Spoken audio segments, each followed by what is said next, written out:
Though I'm really excited about this panel, and I'm more excited because Jeff is doing this. You don't know how excited I've been all day. It's like I couldn't wait. Well, I'm so excited. He's an awesome writer. If you haven't read any of his books, you have to check it out. He's awesome. yes, I have a table in the room. Also, I'm going to introduce these people before they introduce themselves with a personal relationship because, of course, Ruby, I've been coming to various sci-fi conventions in Florida for the past 7 to 8 years. Other ones throughout Miami area and then Orlando. And I rarely see people of color, let's say that, or also young people. And I was a school teacher for 6 years. And all being school teachers. Yes, so we have that weird, different type of nerdism where we understand young people because we say, sit down, be quiet, and we have to talk to them. So those are our coworkers. And so Ruby and I had a kinship started from those elements. Now, Marvin here is a filmmaker, a visual visionary, and he worked on, him and his brother and his team worked on my third film. So he's going to introduce himself, and please tell us how you relate to sci-fi as well as some of the other projects. Wow. Well, we have some similar things, as she was saying, and she mentioned the book, The Lion, the Witch, and the Wardrobe was the first sci-fi book that I read. I was encouraged to do that by a teacher, actually. Mm-hmm. So you can't knock the influences of teachers. And there was this teacher, her name was Mrs. Wyatt. I was in the 7th grade. And she was trying to get my mind shaped around because I would tell these great stories, these great lies, these stories. She was trying to get my mind shaped around using that skill for storytelling.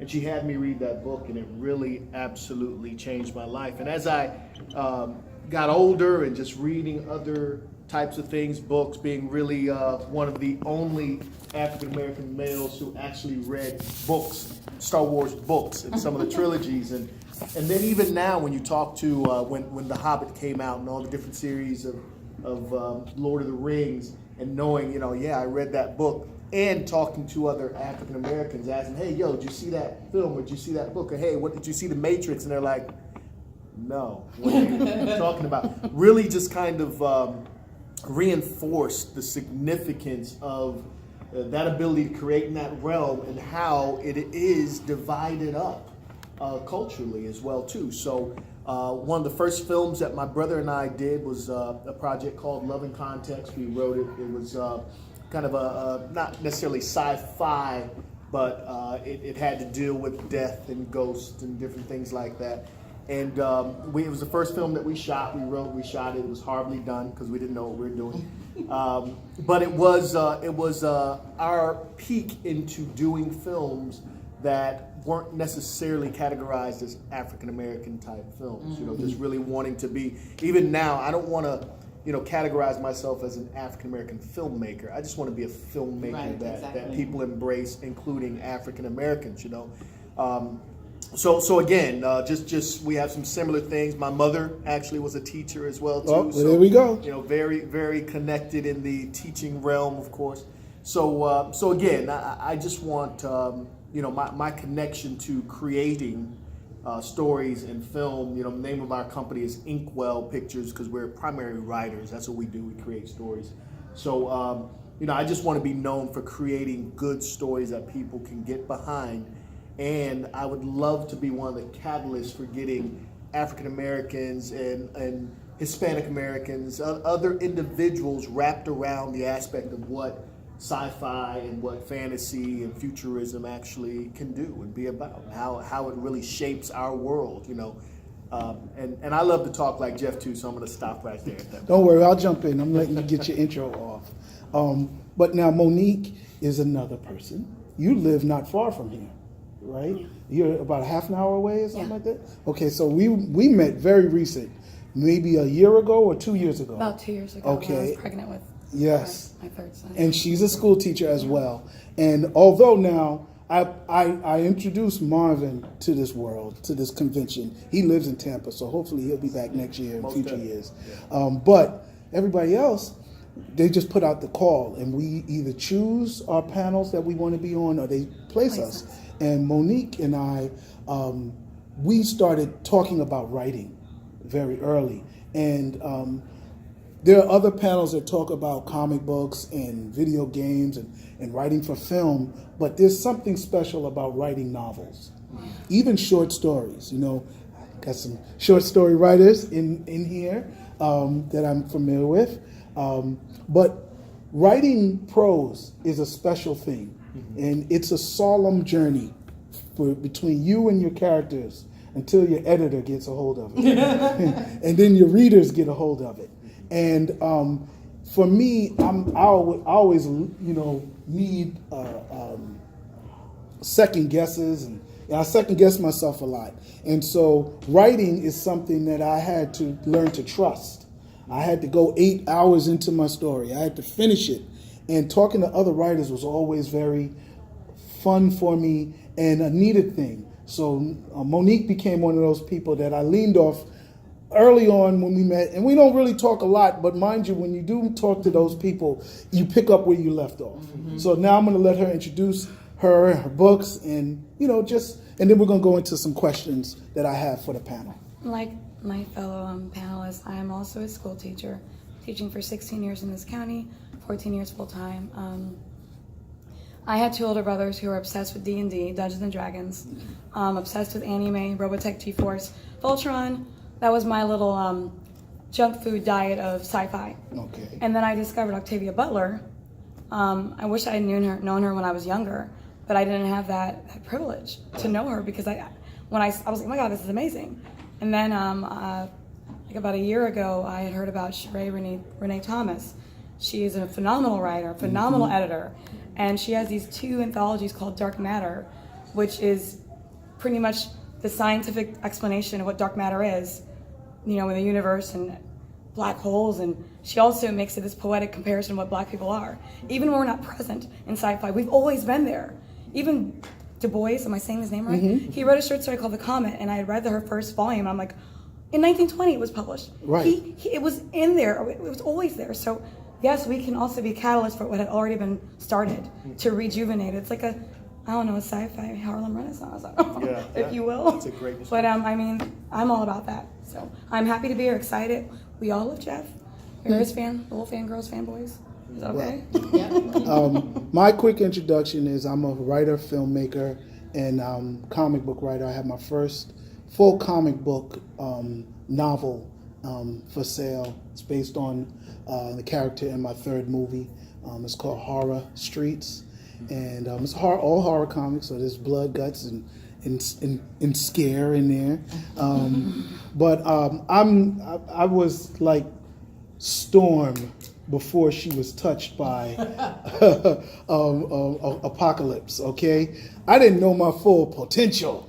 I didn't get fully actualized, right? Until, like, even Luke Cage, season 1 was like, you might have the power. But then this year, Black Panther hit the screen. What? And then everything became actualized. And I mean, it felt like, when Xavier first put on what's the helmet for what Cerebro. Is it? Cerebro.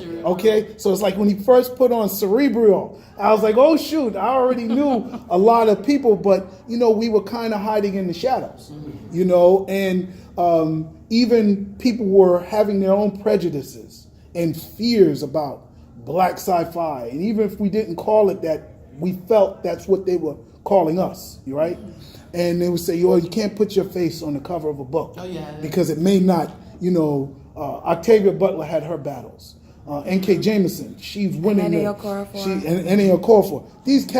These writers, David Anthony Dorn, they're winning the Hugo Awards, and they can't put their characters' images on the cover of their books.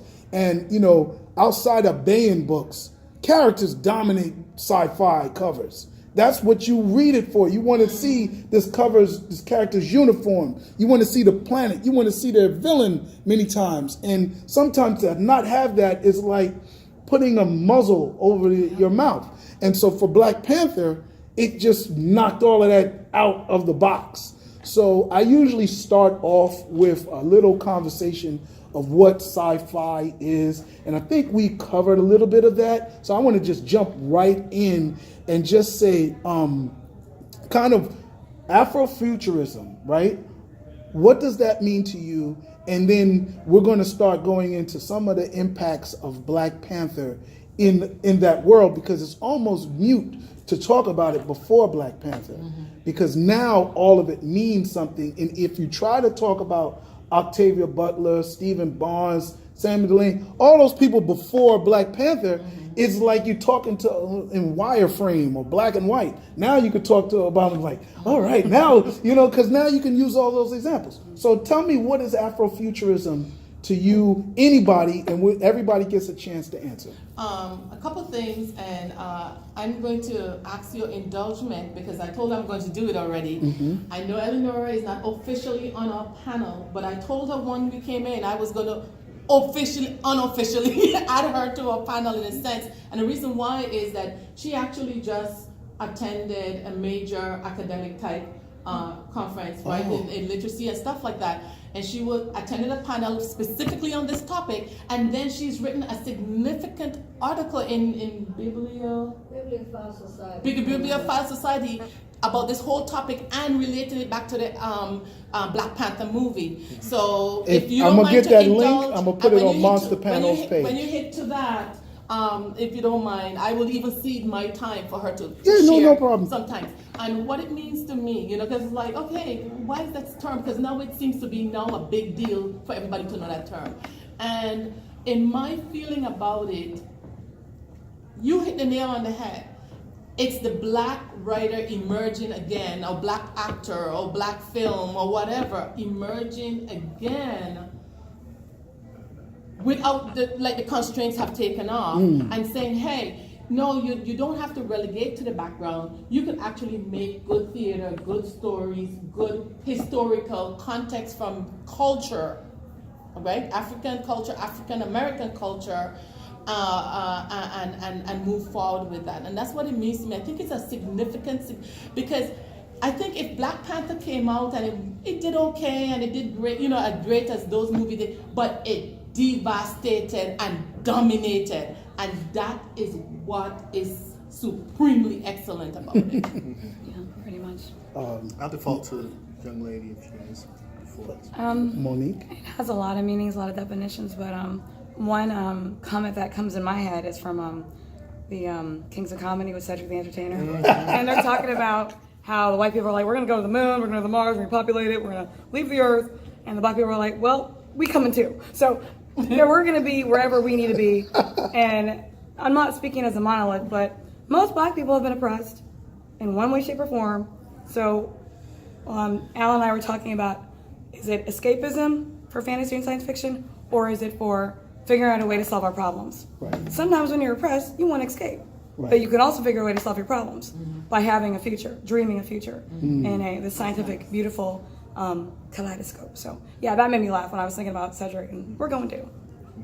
I was thinking the same thing in regard to, my brother and I, we love comedy, we do comedy, and I can remember listening to a comedian, I can't remember which one it was, but I remember him saying, how come when it comes down to sci-fi movies and things like that, all the black people have something wrong with them? Like Star Trek, you got Geordi, he's got the little visor on, and you got Worf, and you got, what happened to black people between now and the future of science that, what happened, and that, I found that very funny.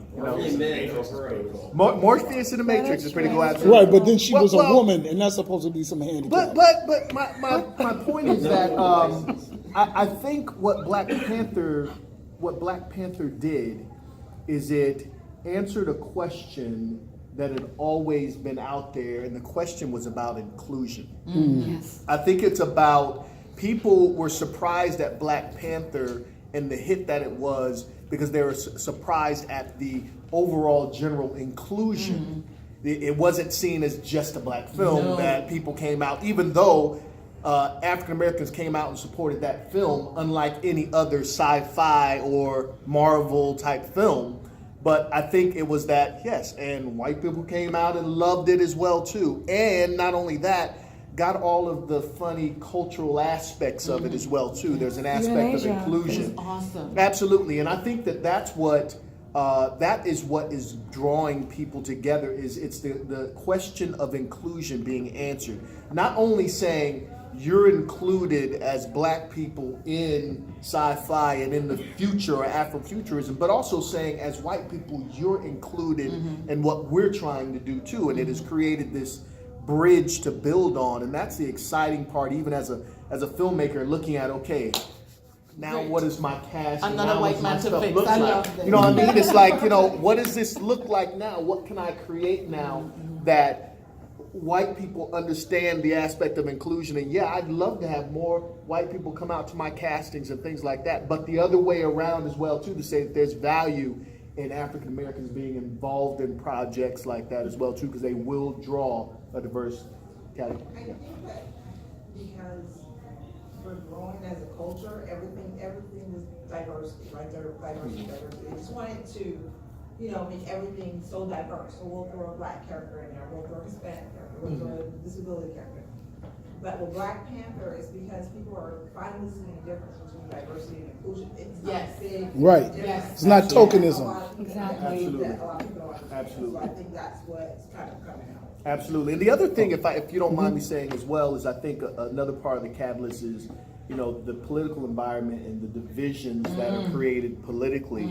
I think, when you have, and film is always, and art has really always been the great equalizer in that standpoint to get people to even change their mind. When you look at Uncle Tom's Cabin and Harriet Beecher Stowe and what that did in that time period to open the minds of people, film, art, books, stories have always done that. Fiction. And I think, absolutely, and I think that it is creating, that is the space that people can actually come together in. So projects like this are so important because they set a background for what we're dealing with currently right now in the division. I attended I was him. just checking. He was agreeing with that. It's Okay. not a It's matter not of checking diversity. boxes, like she's saying, I despise the new Star Wars movie because it's they think Which that Solo they're- or No, the Force? Solo wasn't as bad, but The Last Jedi, they think they're doing something diverse, but what they're really doing is, like she said, they're like, okay, we got this person in here, we got that person. They're not developing these people as characters. They're not real, true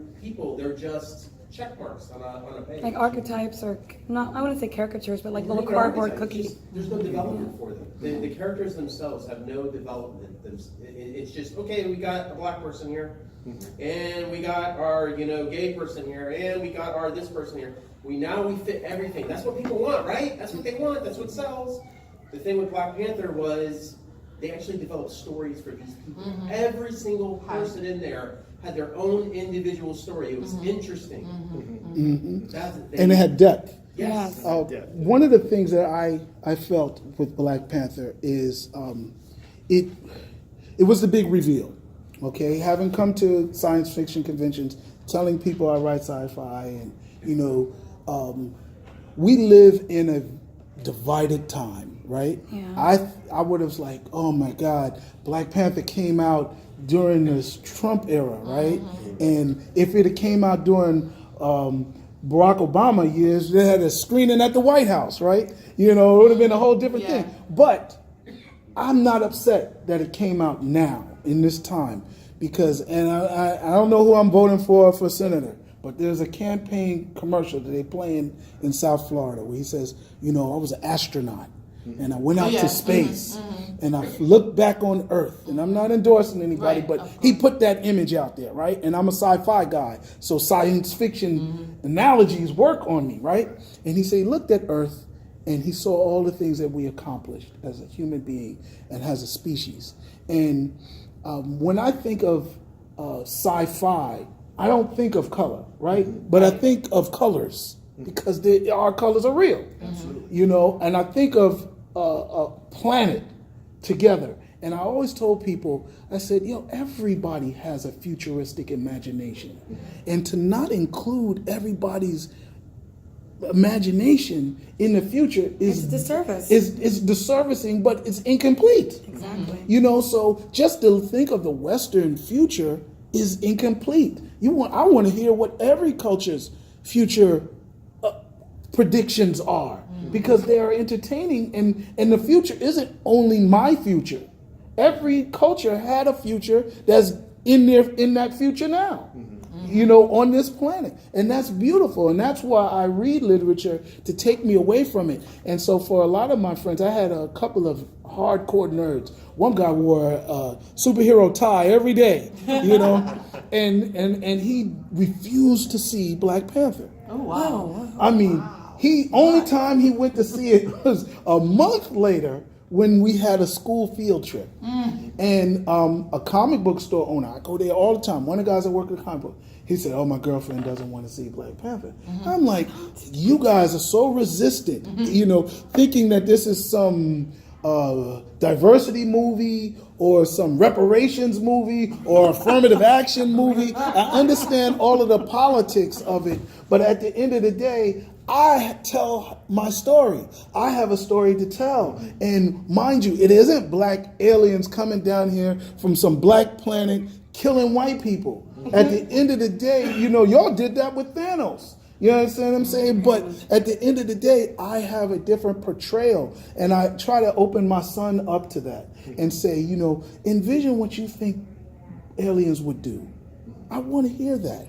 I want to know what the Africans felt aliens would do. Tell me what they thought they would do in South America with the Incas. We don't get into that portrayal of the future, because that's important. Because if we let one culture's future to dominate everybody, then we're not going to see a human future.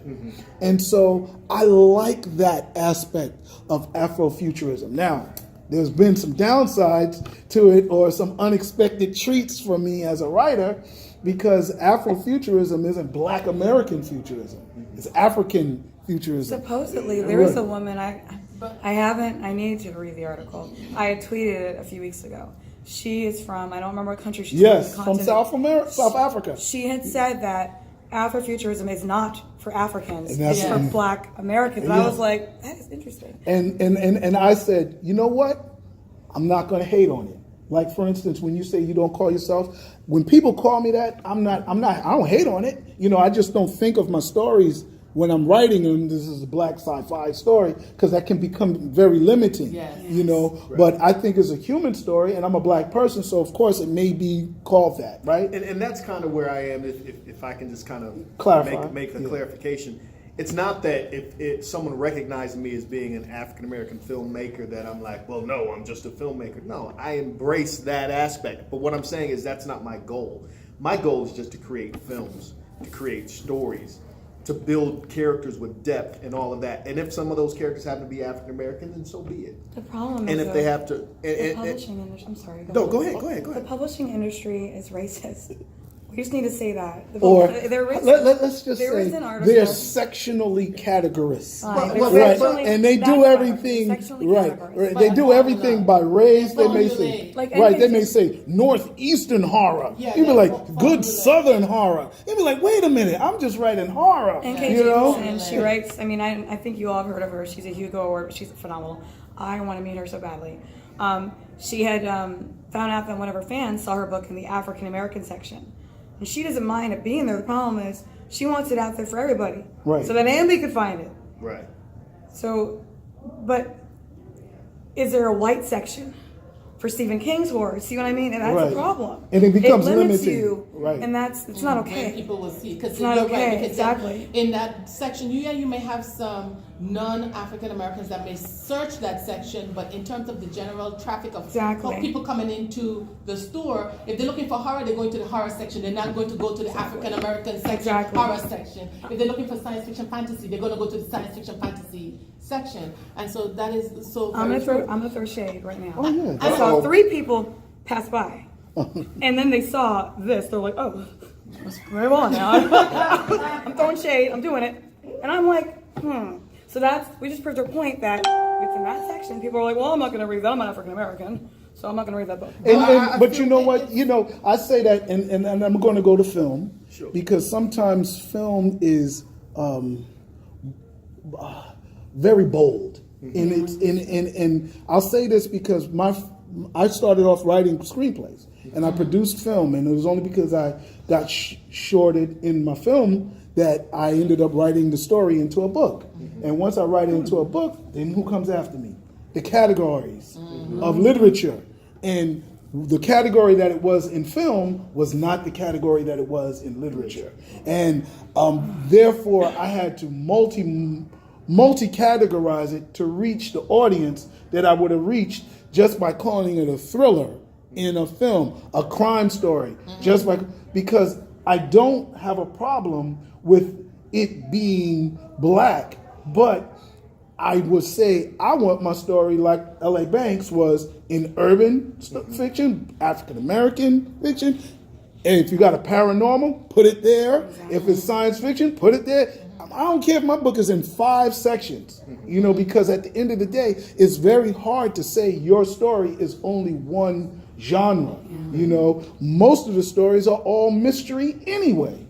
So the mystery section could be mystery and romance. That's the 2 storylines. That's everything. But they do have a science fiction section. And sometimes our stories are mystery and they're also science fiction. So we run into that overlap. Back to where I was going, and I know you had a comment. Yes. Maybe you can wrap it in here. But when we talk about Afrofuturism, right, we're talking about the subcategories of that, which are African futurism, which is from the continent, because now we're global. We can't just have an American conversation. We were celebrating Black Panther, and then they were celebrating it over there too. And then the Japanese jumped in, and the Japanese did a whole cosplay thing. Did y'all see that? Yeah. Oh my God, it was amazing. Japanese, when the movie came out, they jumped in, they did some...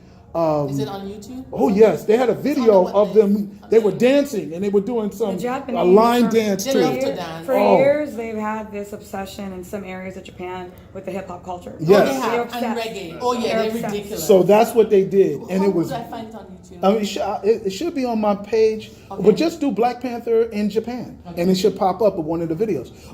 And then Africa, they embraced it, and so it globalized, and everything we were trying to battle here in America just became global. So what happened was, Black Americans, we have a unique experience. And many times we don't notice that until we talk to other people. We have a unique experience with the Klan. The Klan isn't global. They're American, they're a homegrown terror group, okay, whatever you want to call it, right? But that's an experience that people in Nigeria don't have, South Africa don't have, Kenya, Ethiopia, they don't have. They may have other elements, and they, even in Black Panther, they call them colonizers. We don't call white people colonizers. That was so funny to me. I was like, you're right, maybe that's what they would call them. How about that?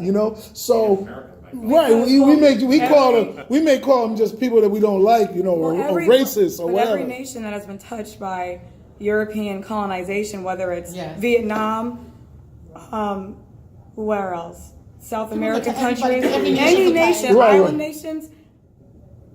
That's what you have. That's been their way of reaching out and touching people, if we want to say it that way. I'll say that. I'll try to touching them very violently. Because listen, I'm touching into my Native American 4% or whatever. Like I got a great grandmother that was full-bred Cherokee, so I got that. That's my father's grandmother, so I can touch that. And so I try to dumb it down a little bit. But yes, you are correct. However, our relationship is still one that we are still not fully liberated. Okay, we don't have our own police. Like in South Africa, they're moving towards that liberation, but they've had a lot of that in different stages than we have. So our outlook on things and our futures, like you were saying earlier, we do it for escapism, but we also do it to solve problems as well. And, some of like this story here, Welcome to Boss Lady's Planet, plays out technology and our integration that, they were talking about when the great writers of robots and integration into society. This is my take on it. The one that we like, Ene Okafor, she writes about robots in Africa. It's a different experience, and that. So speak speak to how African Americans may see Afrofuturism as opposed to maybe even Africans in the diaspora and of Yeah, and I course on think the that's the continent. point. A key point is that two things in what you were just saying. Yes, I said a lot. One is, in order for African Americans to move forward in realization of whatever level they want to become realized in, they first have to really accept themselves. And that's part of the challenge that African Americans have. They don't fully accept themselves, or when they do accept themselves, they accept themselves in a militant fashion. Now, I'm not saying, I'm making some generalizations. Okay. And I'm not saying that 100% everybody does it. But it's almost like in Africa, and I'm looking at it from an outside culture, okay? Because I'm not African American, West Indian. And so I'm looking through the glass. And from Miami, of we'll say what island? West Indian, right? What island? Be specific. Well, Please. I'm born British. I grew up in the U.S. Virgin Islands in St. Croix. There you go. Okay, but I have a whole total European background and bloodline. But one of the things looking in from the outside is that you have African Americans, a group of African Americans, like, well, it is what it is, and it's never gonna get any better, and that's how they kind of just go with the flow. They fit in, they blend themselves to fit in to move forward. Right. You have the group of African Americans who are like, I'm so lost. I can't find my way, because especially those who are mixed blood, because this group of people won't accept me, and that group of people won't accept me, and here I am kind of in the middle of whatever my bloodlines are, but nobody ever accepts me, and I don't know how to accept myself. And those are the black writers that write white characters. Exactly. And then you have the group of African Americans who are the type that started Kwanzaa, because Kwanzaa is not an African thing, Right. it's an African American creation to try and relate back to the African roots that a lot of times they haven't done any research on, or enough research on, so they don't really know their African roots, but they created something that they said is real and changed their names and do all this stuff, and the true Africans are looking at it going, what the heck are you doing? It Right. has nothing to do with me. And that's the part I think And then that they write the African- books, Emperor of the Sun, Exactly. you know, which is nothing wrong exactly. with I it. think African Americans in that group in particular don't get it. They don't understand that. And I could talk to a level of authority, not because I know every African culture, because I do not. But I have been pretty much immersed in the African culture on some level since my college years. And I'm immersed enough in it to let you know that my son is from a major tribe. His father is a major ruling tribe. Okay? In Africa? In Africa. Which tribe is it? So I have enough.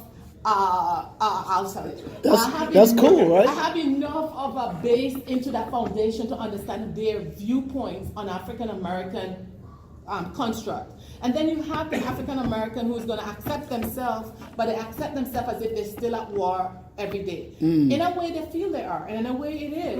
But they're militant. It's like everything has to be a fight. You know, and you look at me, and I'm a black African, and I'm black, and I'm proud, and you're going to accept it whether you want it or not. And it creates so to me, that's the spectrum, and I'm probably missing some pieces out today. But in general, those are the general types.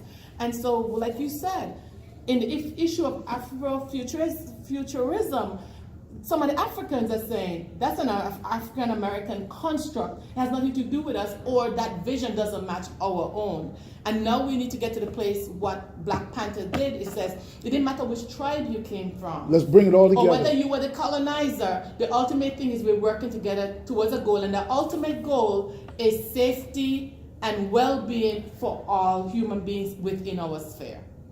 And that's ultimate- why we had Killmonger. Right. Well, and that's why we had Black Panther. And this is like a panther. This is like a panel in Wakanda. Like if Wakanda was to invite, like in one of my stories, they invite like Jay-Z and Puffy and, you know, Reverend Sharpton and all of them say, all right, now we having our first Wakanda in panel. That's what she's talking about. Sure. So go ahead. Go ahead. So Later. Say it. all right, so when you look at how I dug everything that you said, by the way, I did. When you look at African American and what that is, you know, for one, in the appreciation of who you are as a person, I'm talking anyone, you have some connectedness or some realization of who you are, and then who you were. And the blending of those two things makes to be able to look back and say, my father owned that, my people did this. That has a significant connection to the psyche of who you are. That for African Americans was stripped away. And why? Because if you knew who you were and you were able to operate in that strength, then I can't rule, control over you, right? And that is the thing that has not changed in this country. Even if you are, so African Americans to assimilate to some level of what they consider success, oftentimes is success not in a realm that they say is an African American realm, but is in a realm that most likely is a corporate realm or a white realm or something where I have to be invited in, I have to work, prove myself, be accepted, and then I can do this thing. And also, going that path says, and for that matter, now that I've made it, I'm exceptional, and I dare not reach back and help or affiliate with anything else that I went through because now I've arrived here. There's a constant disconnection. Yes, Constant disconnection. Now, that is not specific to the U.S. and African Americans. In order to, Africa is the richest country to this day on the planet in resources. And the only way that Africans don't control that country is because they're divided up. Tribes, war, resources, other countries meddling, every single thing. Or they don't manufacture bullets. Why are we as a country? We have almost 100,000 troops, believe it or not, in Africa. Increasing. And we don't know. And why is that? Does anyone know? Do you get that splash over? Paranoid. You don't. So my point is, good writer. I get what you're saying, but my point is this: it's that the divisions, just like the divisions and categories where you place Afrofuturism and everything else, most often when you put something in categories, for those individuals who are looking for it to be able to find it easily. But we haven't found ourselves yet enough to be able to find ourselves in these categories. You know what I mean? So it takes us having to really reprogram ourselves in our identity. Look, I didn't even recognize how much I really loved sci-fi until I talked to other African Americans who totally didn't identify with it. Where I was like, oh, okay, I guess that's not the thing to say that was a great movie or this. Right. You know what I'm saying? I didn't realize how much I loved it and got into it, and how every time a sci-fi movie comes out, I guess you go and see it. Right. I never looked at it that way. But my mind is not designed to look that way. They're not successful African Americans, and they're doing it at a level where other African Americans can look at it and say, yo, success can be found there because I see something that looks like me. There's a lacking of equity. Okay, right. So Monique. So again. Well, I agree and disagree with what you said, Ruby I see a Shay. hand. There's a hand on the baby. Oh, Okay, okay. Alan? A lot of what's I'm sorry, I know said, in many different I got cases, you. brought up the idea that this is a unique panel to address a different aspect of this. All of you got an education background. Anything you're talking about either along the way, what Jeff had said about understanding other cultures and their vision of the future. Half the world is Indian and Chinese; they have their vision of the future. Or what you were saying about African Americans understanding their own culture requires people to read. Now, as educators, you know that most people, and this crosses every line you want to look at, most kids are not reading these days. So it's wonderful to create this sort of material. Or they're not writing things of substance. But or They're reading memes. Or they're not reading. Okay. So that's a whole nother panel. Being creators and talking and creating interesting, innovative things.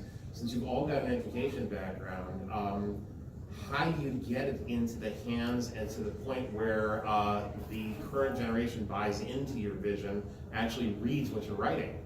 Now, let me see if Monique, you can wrap that question into your comment, or finish your question to our panel question, and then we'll go to his. Walter Dean Myers once said that books transmit values.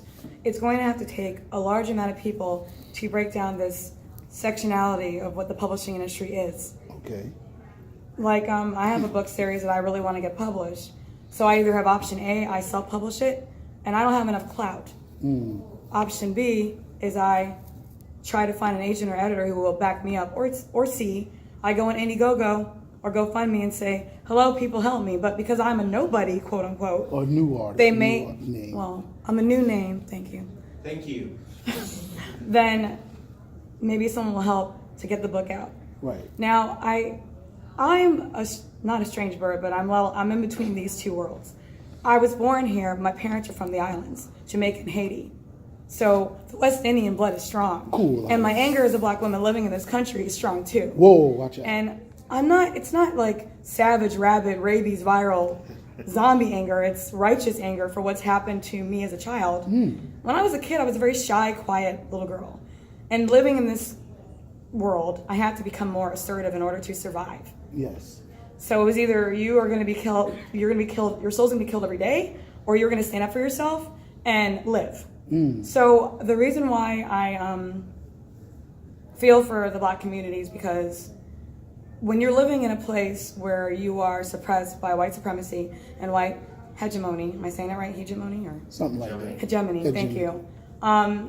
It's hard to see that you matter, and when you're constantly having historical trauma happen to you, where people are supposed to protect you and serve you, like the cops, are shooting at you for dumb stuff, or being policed by people for just singing or playing yoga music in your car, My God. kind of makes you scared, worried. How can you relax and create and thrive when you're constantly being attacked on all sides? For your And you know backpack what's bumping It's into- messed up. So, and then for Haiti, what bothered me is that people mock and say, well, look at the Haitians, they're black and their country's poor. Well, France owes them 1 billion francs because they charged that country for the slaves that had freed themselves. We're free now. The United States wouldn't even recognize them as a legitimate nation forever. So Haiti's not poor because it's black people. Haiti's poor because of the power structures in this world. Right. And lots of other reasons. Same thing with Burkina Faso, It's with the gold isolation. in Africa. I mean, it's a huge topic. And one of the critical things to understand is that in America is probably one of the only countries in the world. If you pick up the phone and you're talking to someone on the phone in Asia, in England, in the Caribbean, you can't tell their skin color, their genetic background by how they sound. They all speak the same language of where they're from. In America, the minute I pick up the phone, I can tell you whether I'm speaking to a black person or white person. The speech is distinctively different. Sometimes. Unless you Not talk always. to Boston. No, hold on. But then again, stop and think about it. But I stop get and- mistaken all the yeah, time. Yeah, but stop and think about it. In Boston had that more, still held on to more of the British, European values and everything else. So they maintained that British more value. But where did the accent. accents come from? You understand? Yeah, but No. why did the diversification happen? But in America, it's one of the few places in the world where you could tell somebody race. The point I'm trying to get at, it's one of the few places in the world where you could tell somebody general race just by hearing them, without ever seeing them. Right. Why is that level distinction there? Well, And that's also, that why adds is to the it problem why is it of so separation. important? You know, Yeah, why is it it's so not important? Like, I got a couple of questions, and we got only one more question before the panel's over.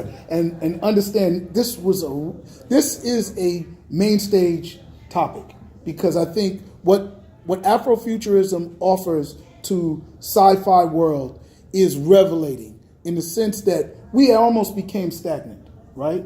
We had become to the point where, like a lot of things, we were going to be remaking and remaking and remaking. And now, because of the women's impact on sci-fi, we have other storylines. Now, because of diversity, we've got gay characters, we've got disabled characters that bring different types of stories out there. And then Afrofuturism. And that brings a whole nother element of different types of stories. So this, when we look at the attendees of these conventions, we may not see gray hair dominate if we start bringing in all of the different elements to sci-fi that are out there. You know, this should be, the attendees to these conventions should look like the movie theater attendees. And we have the possibility to do that. So this, again, we're cramming a lot into this. My comment on the subject, and then I want to go here, and I do have the two questions that I want to have answered. We got about 8 minutes, so we can do it. When we talk about Afrofuturism in Africa, that conversation definitely exists. And I think that conversation exists because now we are seeing these two demonstrations of sci-fi out there. I was upset when I read N.K. Jemisin, Ennio Okafor. When I read Binti, I said, wow, I never really saw the difference. But if you're familiar with Binti, there's a story of gifted Africans in the future coming into a technological environment, and they're able to run the machines. And I felt like it was Babar's story all over. If you're familiar with Babar the elephant, when he gets taken out of Africa and he goes there and he comes back, and I was like, I don't want to be a culture of magic Negroes. You understand? I'm an African American, bro. We are equal. You understand what I'm saying? We're not better, we equal. You come to my planet, we got warships. I go to your planet, you got warships. Our technology impacts your technology. It is what it is. That's where we think. And that's not necessarily in Africa thinking. Their sci-fi doesn't necessarily offer the threat that Black American sci-fi may offer. You understand? This division in sci-fi that we see is really a military sci-fi resistance. Other aspects of sci-fi, paranormal has no problem with having integrated couples. Steampunk, they don't have a problem with integrated couples. But even if you think of the writers who are resisting diversity in sci-fi, it's really the military sci-fi writers. I mean, we think about who the sad puppies are. They're military sci-fi writers. They're the warmongers. They're the conquerors. You know, they're colonizers. You understand what I'm saying? So that's what they fear. And the conquered are the ones that they fear. And they're many times us in the diaspora. But isn't that messed up, though, that they think that in order for us to be uplifted, that they have to be demoralized? It's not true. Why can't we just have equality? Well, that's what Star Trek represented. Ridiculous. Star Trek wasn't conquerors. Star Trek were scribes. Researchers, right. Scribes. They were going out and learning. So anyway, we're finished with that. The last question is, I'm going to say after we hear, restate your question. Can we get an answer to Alan's You're all question? educators. All of this is wonderful. Create this content. How do you get people to read it? Where are the young I just One, said, one, I already yeah, tried one to answer person it, but hit it maybe real I quick. didn't answer it. Okay, go ahead. I Repeat thought I your already question. did that. We need to move the gatekeepers to get them to understand that. Ah, yes. We need, because kids do read books. Like Daniel. Right. The kids don't see. They don't see the divisions that we do, but the publishers still do. And even if they do, like this is, I mean, I like this example. Daniel Jose Older, he's a really, really, really good writer. He writes urban fantasy. He said if when you have the cover of a hip hop artist that's black or maybe a Latino on the cover, white kids are not saying, I'm not going to buy that. They buy it anyway. So what difference is it if the black character's on the cover? Right. So do you want us just to be like kept as entertainers only? Because books are entertaining us also. I'm saying they're not reading anything. No. Well, here's- That's a bigger conversation than diversity. Harry Potter, come on now. Yeah. Right. So- Somebody is reading because They we are have this reading. whole wave of young adult books that are out there. They may be reading them. Like my son, he's reading on his phone. Yeah. Right. He's Well, reading. Yeah. He's that reading. was the thing And that I was going to say. They're role playing a lot within a world that they read and they like, and they're actually role playing in groups online. They're role playing. And that's actually what I was going to say. I was going to say there are a lot of those Because we games that are parents role too. playing, Yeah, real they're life role-playing. type role play stuff, which I think is an option. parents. The other thing is Exactly. understanding where the mediums have gone. I read books on my phone and tablet, things like that as well. And also, everyone wants to consume something in a 2-minute time period. Right. Short stories are that continue. I And mean, it they're used to be still you stories. would never create a story And that it didn't keeps have a going. start and an It ending. keeps going. But now people will accept series like they never did before. So to be able to create And short podcasting and 5-page stuff stories like that. that a kid can get into, but the next continuation is the future of building readers amongst you. It Okay, just and- flat out. And I'm gonna drop this one gem again. When I first came into it, military sci-fi writer David Drake, he told me that because I was like, I'm writing this. How long should my books be? He said when I started writing, sci-fi stories were in magazines. It started off as short stories. So we can't. He said you have to evolve. Yeah. Your story is your story. Whatever format you get it out to people, it's the job of the writer and we got to get past these gatekeepers that we talk about. So you got an ebook, we got an audio book, Yeah. we got to write video games, we got to write RPGs, story narratives, because I'm getting into that now. So all that's important. All right, your question. Well, I had comments. Oh, please. We do have about 6 minutes. Goes back to the pre-colonial days where there were kingdoms, there were advanced civilizations, all of that, and brings that forward. And Black Panther did a beautiful job of illustrating that fact. Oh, no, they're the next one. Science fiction that is coming out of Africa is not related. They don't want it to be related to a white culture. They want their own culture, and it does mix fantasy and science fiction, but it mixes the traditions of Africa. And when we talk about Afrofuturism here in our country, it's coming from them. It's not us going to them. Yes. And I think that's an important distinction. And I was going to say something else. Gosh, so much. Well, let me just give the panelists, we're going to answer this last question, and then our panel is over. And you guys have been a really great audience, listening so hard that it's making us talk. It's not us. But Wonderful African-American writers now, Jemison and Carroll, Nissy Shaw. Yes. Her, I love her. And I'm telling you, Stephen Barnes just released one of my favorite books of his, Street Lethal, and he released the trilogy as an ebook, but that's definitely out. Now, I'm going to start off because the last question is, some of the things you look forward to in sci-fi, especially in Afrofuturism or just in general, but we'll narrow it down to Afrofuturism. And Luke Cage season 3. Yeah, well, she was saying Luke Cage, Luke towards season 3. I'm going to say, of course, Luke Cage future stories, whether it's a Luke Cage season 3, which all these stories in the Netflix universe, they're all shared stories. So to say that Iron Fist had season 2 is to deny Misty Knight and the Daughters of the Dragon. Okay, so that might have been Daughters of the Dragon season 1. Okay, so maybe Luke Cage lends itself to Power Man and Iron Fist, which I have still problems with the name, but maybe Heroes for Hire will be the next one, and then they'll have more and more, and then maybe there may be another Luke Cage after that. But I'm looking for better marketing in comic books. I've been reading comic books, and I can now see a difference between an urban writer and one of those writers you talked about that is a black writer that wants to write white characters. There's Rodney Barnes, there's Evan, who's a Haitian writer that wrote the Black Panther comic book. These guys, not guys, but I'm saying these writers, N.K. Okafor just wrote Siri. It just came out this week. I have it in my car. Should have brought it. But I'm looking forward to that, and I'm looking forward to them being marketed like movies. Because how do we get them to read the comic books?